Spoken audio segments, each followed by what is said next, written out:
হৃদয় ছোটবেলায় দাদুর সঙ্গে একই ঘরে ঘুমাত। দাদুর কাঠের আলমারিতে একটা পুরনো ঘড়ি ছিল, টিকটিক শব্দ করত সারারাত। হৃদয় ঘুমোতে পারত না, রাগ করে বলত, দাদু, এই ঘড়িটা ফেলে দিন না। সারারাত আওয়াজ করে গি।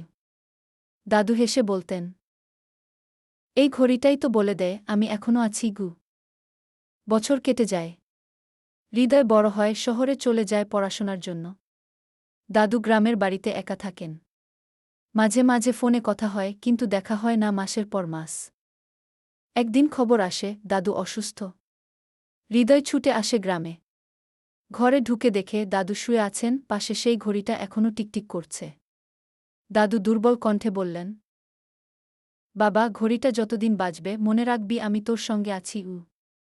কয়েকদিন পর দাদু চলে যান। ঘড়িটা একদিন থেমে যায়। হৃদয় অনেক কষ্ট পায়, কিন্তু ঘড়িটা ঠিক করে রাখে নিজের টেবিলে।